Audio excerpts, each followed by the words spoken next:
There's no one person setting the direction. Ces éléments-là qui sont utilisés pour le financement d'un certain nombre de commerces qui se passent sur le dark web. Bonjour, c'est Nicolas Poincaré. Bonjour, c'est Fabien Andriana-Risoa. Le Bitcoin, vous vous souvenez? Cette crypto-monnaie dont on parle depuis 10 ans, qu'on présentait comme la devise des hackers et des tréfonds du dark web, sa valeur a désormais dépassé le record des 50 000 $. On vous explique.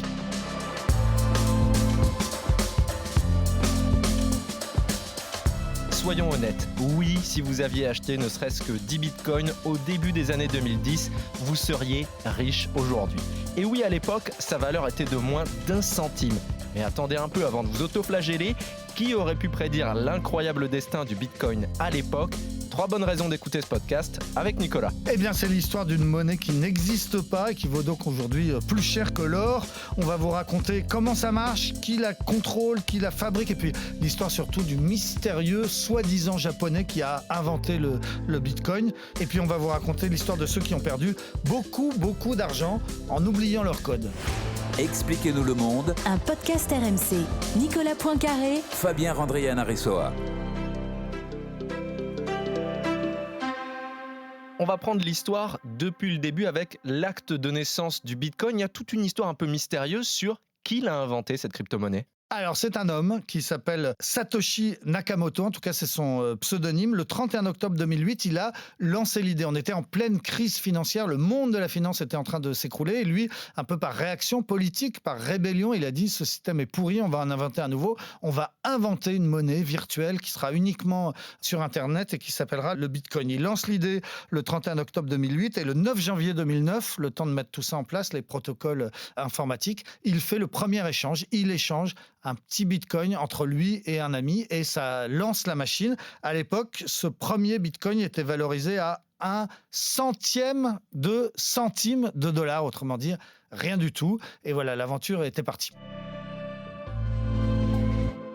Cette histoire, on la connaît aujourd'hui au travers de forums et les geeks ont pris connaissance de tout ça, mais en réalité, le créateur du Bitcoin est très mystérieux, il n'a jamais donné d'interview. Non, alors il n'a jamais donné d'interview, mais il s'est beaucoup exprimé sur tous ces forums. Il encourageait, il accompagnait le développement de son bébé qui était le Bitcoin. Alors, il prétendait être japonais, il avait donc pris ce pseudonyme japonais. Il dit être né en 1975, mais on n'en sait pas plus. Et certains spécialistes ont remarqué qu'il n'a jamais écrit en japonais. En réalité, il s'exprimait toujours en anglais. Et si on lit bien l'anglais, un anglais très british, un anglais plutôt de Londres qu'américain. Puis si on regarde à quelle heure il parle, ça correspond au fuseau horaire de Londres plutôt qu'à ceux de Tokyo ou à ceux de la Californie. Bref, on pense que c'est un anglais, mais on n'en sait pas plus. Alors, il s'est au début beaucoup exprimé. Il a expliqué les règles du jeu. Il a décidé, par exemple, lui tout seul, qu'il y aurait 21 millions de bitcoins qui seraient émis et pas un de plus. Aujourd'hui, on en est à 18 millions, donc on est déjà presque à avoir émis tous les bitcoins qu'on peut faire. Et puis un jour, Satoshi Nakamoto, il a disparu. Il s'est plus jamais exprimé. Il a donné le pouvoir à un autre, un informaticien américain, et il a disparu. C'est bien que ça fait plusieurs années qu'on l'a plus entendu. On ne sait pas s'il est mort ou s'il est vivant. On ne sait pas s'il profite de sa fortune, parce que normalement, il s'était réservé une part de bitcoin très très importante qu'il placerait dans les 30 personnes les plus riches de la planète, s'il est toujours vivant et s'il a gardé tous ses bitcoins. Mais tout ça est très mystérieux, donc on ne connaît pas son nom, on ne connaît pas son visage, on ne sait pas où il habite, mais on sait qu'il a inventé ce phénomène incroyable. Tu disais, actuellement, il y a 18 millions de bitcoins qui ont été émis sur 21, mais comment est-ce qu'on crée cette crypto-monnaie ? Alors effectivement, c'est pas très simple à comprendre. Ce qu'il faut avoir en tête, c'est que ce qui fait la valeur d'une crypto-monnaie, d'une monnaie virtuelle, c'est sa sécurité. C'est-à-dire qu'on investit si on pense que c'est sûr. Et le génie du créateur, c'est de s'être dit que on allait enregistrer dans des milliers d'ordinateurs à travers la planète chaque transaction pour savoir qui a acheté quoi, qui a fait quoi. Et donc ceux qui mettaient à la disposition du système, du protocole, la mémoire et la puissance de calcul de leur petit ordinateur, eh bien on les a appelés les mineurs. Et s'ils donnaient ces capacités, en échange, ils recevaient des millièmes de bitcoin, un petit peu d'argent. Donc, ce qu'on appelle miner, c'est-à-dire fabriquer de la monnaie, c'est offrir de la capacité de calcul et de stockage. Donc, au début, c'était des geeks, c'était des bénévoles un peu partout qui donnaient cette capacité de mémoire et qui, en échange, recevaient un petit peu de monnaie. Et puis, progressivement, ça s'est professionnalisé. Et aujourd'hui, ce sont des géants du minage, donc du stockage d'informations sur le bitcoin, qui ont construit des hangars dans lesquels ils ont mis des dizaines de milliers milliers d'ordinateurs qui stockent toutes ces informations et qui font que la monnaie existe, qu'elle vit, qu'elle a un cours, qu'on sait combien elle vaut. Si on dit qu'elle dépasse 50 000 $ aujourd'hui, ce sont l'ensemble de ces ordinateurs qui le décident. Alors tout ça, ça consomme une électricité de dingue. Le Bitcoin, c'est 0,4% de la consommation d'électricité dans le monde. C'est-à-dire, en gros, pour faire simple, le Bitcoin consomme plus que la Belgique.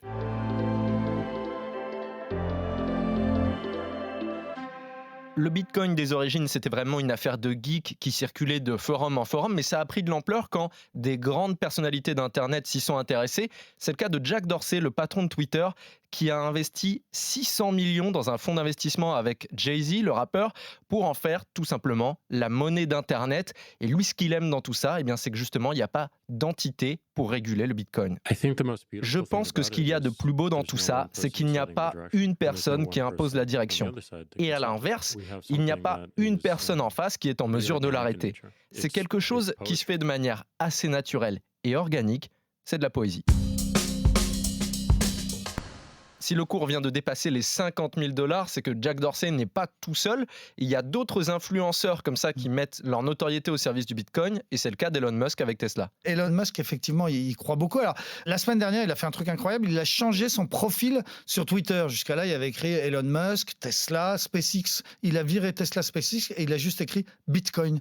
Et aussitôt, la monnaie a pris plus 17%, juste parce que Elon Musk, le patron de Tesla, disait y croire. Et puis alors, il a fait plus que dire y croire, puisqu'il a annoncé que Tesla plaçait une partie de sa trésorerie en Bitcoin, 1,5 milliard de dollars placés en Bitcoin. Donc ça crédibilise. Mais il y a d'autres choses qui crédibilisent encore plus. Par exemple, BlackRock, c'est le plus grand fonds d'investissement américain. Il gère des milliers de milliards de dollars et notamment toutes les économies des fonctionnaires américains pour préparer leur retraite. Eh bien, BlackRock, très récemment, il y a quelques jours, a annoncé que désormais le Bitcoin était sur la liste des produits financiers qui étaient utilisés. PayPal, c'est le géant du paiement en ligne. Il accepte aussi désormais les paiements par crypto-monnaie. C'est tous ces gros investisseurs extrêmement sérieux qui a fait naître de la confiance et qui fait que les cours se sont envolés de façon aussi spectaculaire. Cette monnaie libre qu'est le Bitcoin, ça ne fait pas du tout les affaires des banques centrales. Il y a quelques semaines, Christine Lagarde, qui est la présidente de la Banque centrale européenne, était invitée par nos confrères de BFM.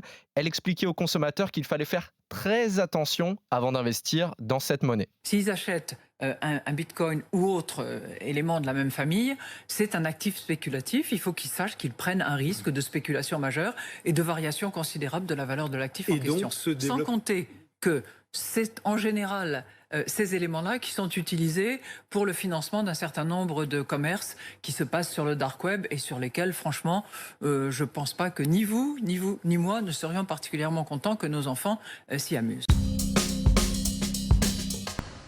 Christine Lagarde, on comprend bien qu'elle ne fasse pas la publicité du Bitcoin et des crypto-monnaies, mais est-ce que c'est vraiment quelque chose de risqué ? Alors oui, forcément, c'est une monnaie un peu casino qui fait des montagnes russes, qui monte et qui descend. En 2017, en décembre 2017, elle était montée très haut et puis en quelques jours derrière, sa valeur a été divisée par 4. Elle était ensuite restée très très bas pendant un temps fou. Le Bitcoin valait 3 000 $ il y a 3 ans, puis d'un seul coup, il a bondi, il valait 10 000 $ l'année dernière et donc plus de 50 000 $ aujourd'hui, ce qui le ramène très près d'un seuil symbolique. C'est le seuil du prix du kilo d'or. Un kilo d'or, ça vaut 57 000 $.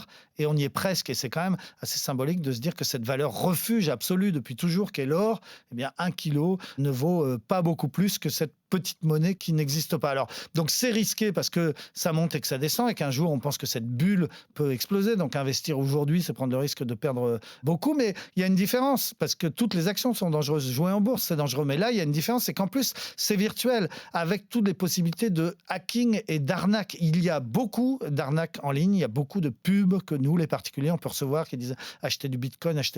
On le fait et puis on s'aperçoit ensuite que le site sur lequel on a investi n'existe pas ou bien il a disparu le jour où on espère récupérer cet argent. En 2018, les pigeons, les gens qui se sont fait arnaquer ont déclaré à l'autorité des marchés financiers 55 millions d'euros de pertes. Donc ça fait quand même beaucoup d'argent qui s'est envolé. Ça, ce sont les arnaques. Après, il y a les vols. Vous pouvez être sur un site très sérieux, très sécurisé, très reconnu, mais il y a des hackers qui arrivent à parvenir dedans et à vous piquer votre argent, ça arrive. Et puis alors, il y a quelque chose qui n'arriverait pas avec une banque normale, c'est la perte des codes. C'est absolument terrible. Il y a des cas, il y a un Gallois qui a fait une fausse manip sur son ordinateur, il a perdu 275 millions de dollars. Oups, j'ai appuyé sur le mauvais bouton, j'ai tout perdu, 260 millions de dollars. Et puis, il y a un Bavarois qui a juste oublié ses codes, il a essayé une fois, 2 fois, 3 fois, et puis après, ça bloque, parce que c'est le principe. Il n'a jamais retrouvé ses codes, il a perdu aussi environ 200 millions. Et il a d'ailleurs fait contre mauvaise fortune bon cœur quand on l'interroge, il dit c'est la vie, ouais, j'ai été con. De toute façon, il n'avait pas mis beaucoup au début, c'est juste qu'il avait investi très tôt et que c'était devenu beaucoup.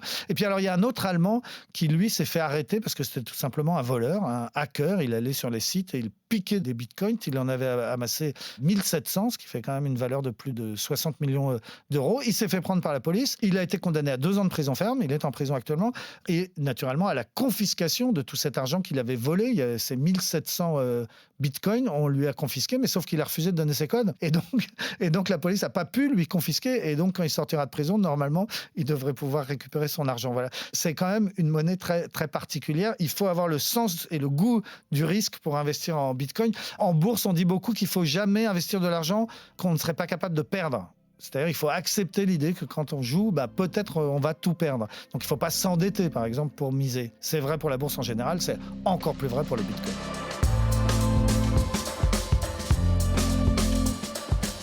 C'est la fin de ce nouvel épisode d'Expliquez-nous le monde. Si ce podcast vous a plu, abonnez-vous. Nous sommes sur toutes les plateformes de streaming, sur le site et l'application RMC. Parlez-en autour de vous, prenez soin de vous. À la semaine prochaine. À la semaine prochaine, Fabien. Retrouvez Nicolas Poincaré dans Apolline Matin. Tous les jours à 6h20 et 7h50 sur RMC.